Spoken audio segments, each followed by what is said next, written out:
నమస్తే, welcome to think Tollywood. నేను మీ మాణిక్.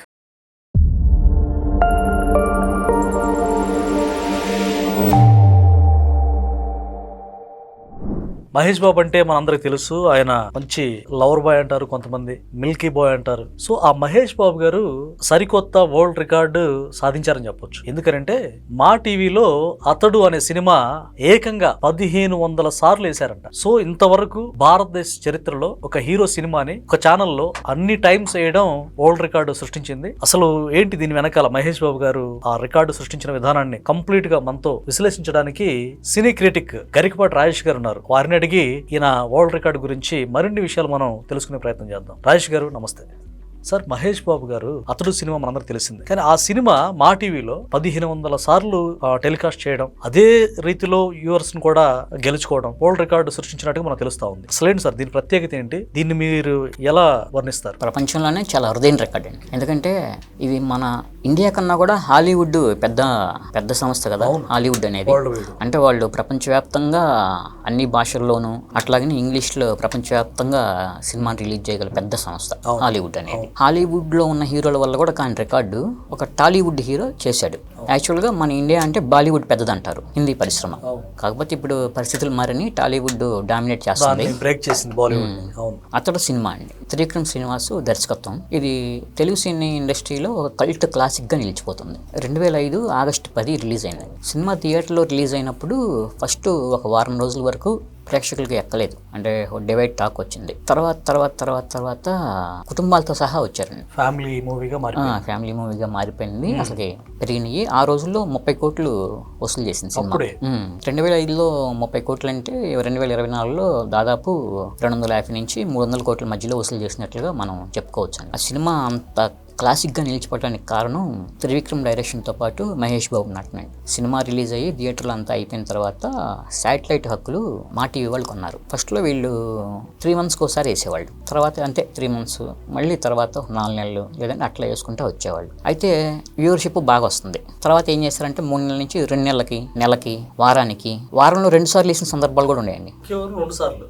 ఖచ్చితంగా ఇప్పటికీ వారానికి 2 సార్లు ఏదో ఒక టైంలో వేసేస్తాడు. మా టీవీలో కానీ మా మూవీస్లో కానీ ఎక్కడ వేసినా ఆ సినిమాకి వ్యూవర్షిప్ బ్రహ్మాండంగా వస్తుంది. దానికి తగ్గట్లుగానే మా ఛానల్కి ఆదాయం వస్తుంది. ఇప్పటికీ 1500 సార్లు టెలికాస్ట్ అయింది. ప్రపంచ రికార్డు సృష్టించింది. త్వరలోనే గిన్నిస్ బుక్లో కూడా నమోదు చేస్తారండి. అంటే తమిళం వల్ల కాలేదు, కన్నడం వల్ల కాలేదు, మలయాళం వల్ల కాలేదు, బాలీవుడ్ వల్ల కాలేదు, హాలీవుడ్ వల్ల కాలేదు, ఎవరి వల్ల కాంది ఒక్క Tollywood hero super star Mahesh Babu వల్ల మాత్రమే అయింది. ఇది మహేష్ బాబు అభిమానులు చాలా గర్వించదగ్గ సందర్భం అండి. యాక్చువల్గా ఈ సినిమా త్రివిక్రమ్ శ్రీనివాస్ రెండో సినిమా. మొదటి సినిమా నువ్వే చేశారు. అది స్రవంతి రవికిషోర్తో చేశారు.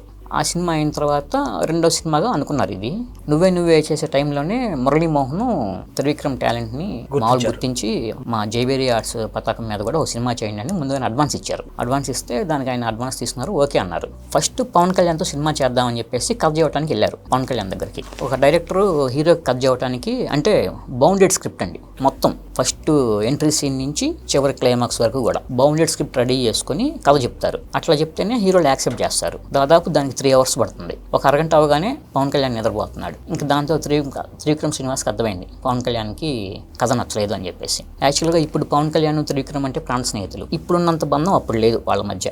ఈ బంధం ఉంటే అప్పుడే చేసేసేవాళ్ళు కథ వినకుండానే. సరే అయిపోయి అంటే ఈ స్టోరీని ముందు పవన్ కళ్యాణ్ గారు చెప్పారా?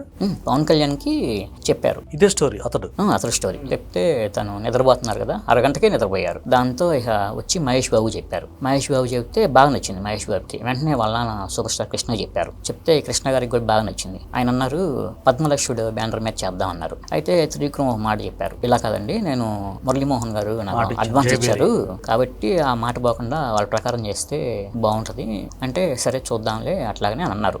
అయితే ఆ టైంకి మహేష్ బాబు 2 సినిమాలు చేస్తున్నారు. టక్కర్ దొంగ, తర్వాత నిజం, అవి చేస్తున్నారు. ఈ లోపు త్రివిక్రమ్ శ్రీనివాస్ ఏం చేశారంటే జై చిరంజీవి సినిమా ఉంది కదా, అది విజయ్ భాస్కర్ డైరెక్టర్, దానికి కథను మాటలు అందించారు. ఇచ్చారు. అందుట్లో బిజీగా ఉన్నారు. అది అయిపోయిన తర్వాత యాక్చువల్గా మహేష్ బాబుకి ఈ కథ చెప్పిన తర్వాత సినిమా తెర ఎక్కడానికి 3 సంవత్సరాలు టైం పట్టింది. అంటే 3 సంవత్సరాల క్రితమే కథ వినిపించారు. అంటే పట్టాలు ఎక్కడానికి 3 సంవత్సరాలు పట్టింది. అది చేస్తుంటే టక్కర దొంగ, బాబీ, నిజం, ఒక్కడు ఈ సినిమాలు కంప్లీట్ చేశారు మహేష్ బాబు. ఈ అయిపోయిన తర్వాత చిరంజీవి జై చిరంజీవి సినిమా ఉంది కదా, అది కూడా కంప్లీట్ అయిపోయిన తర్వాత విజయ్ భాస్కర్ రాయ్ కూడా డైరెక్టర్ దానికి. అది కూడా అయిపోయిన తర్వాత త్రివిక్రమ్ శ్రీనివాస్ వెళ్ళి మళ్ళీ మహేష్ బాబుని కలిసి సినిమా చేద్దాం అన్నారు. సరే అని చెప్పేసి ఓకే అని జైబేరి వాళ్ళ ఆఫీస్లోనే ప్రీ ప్రొడక్షన్ స్టార్ట్ చేశారు. సినిమా తీశారండి. సినిమా 2.5 hours ఉంటుంది.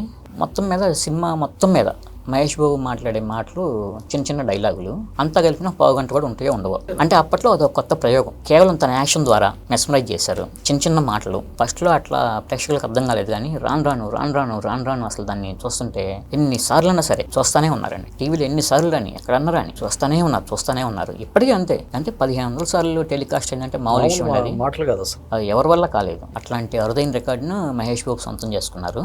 ఈ త్రివిక్రమ్ శ్రీనివాస్ అంటే కమర్షియల్గా మహేష్ బాబుకి అల్లు అర్జున్కి ఇచ్చినంత బ్లాక్ బస్టర్ హిట్స్ ఇవ్వలేదు, కానీ ఒక క్లాసిక్గా తెలుగు సినీ చరిత్ర నిలిచిపోయే సినిమాని మాత్రం అన్ని ఇచ్చారు. ఆ విషయంలో మాత్రం మహేష్ బాబు అభిమానులు చాలా హ్యాపీగా ఉన్నారండి. అంటే ఆయన మాటలకి ప్రాణం పోసారంటారా? అంటే పరకాయ ప్రవేశం అంటారే అతడు సినిమాలో మహేష్ బాబు గారు తప్ప అది వేరే వాళ్ళకి అంతగా కనెక్ట్ అవ్వదేమో అన్నట్టుగా ఆయన చేశారని అంటారు. నిజమేనది? ఖచ్చితంగా అవదు. ఎందుకంటే ఆయన ప్రొఫెషనల్ కిల్లర్ పాత్ర పోషించారు. అందుట్లో ఒక హీరో ప్రొఫెషనల్ కిల్లర్ అంటే అసలుకి అప్పట్లోనే అది చాలా భిన్నమైనటువంటి ప్రయోగము.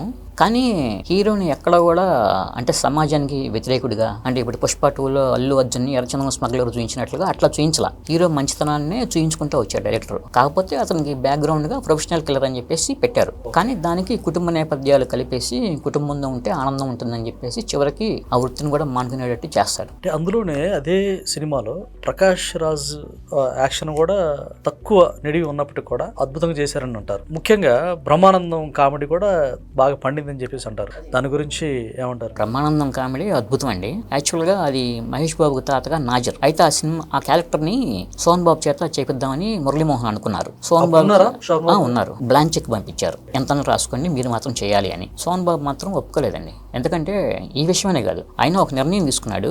ఆ నిర్ణయం తీసుకొని చివరి వరకు కట్టుబడ్డారు. అంటే నేను సినిమాలో హీరోగా ఉన్నాను, హీరోగానే రిటైర్ అయ్యాను, సైడ్ క్యారెక్టర్లు కానీ ఇట్లాంటివన్నీ నేను చేయను, నేను హీరోగానే ప్రజల్లో నిలిచిపోతాను అని ఒక నిర్ణయం తీసుకున్నారు. దాంతో చైన్ అన్నారు. మురళీమోహన్కి బాగా క్లోజ్ సోన్ బాబు, అడిగినా కూడా చైన్ అన్నారు. సరే నాజర్ని పెట్టుకున్నారు. నాజర్ సిబిఐ ఆఫీసర్గా ప్రకాష్ రాజు. తర్వాత నందు క్యారెక్టర్ అండి సినిమాలో.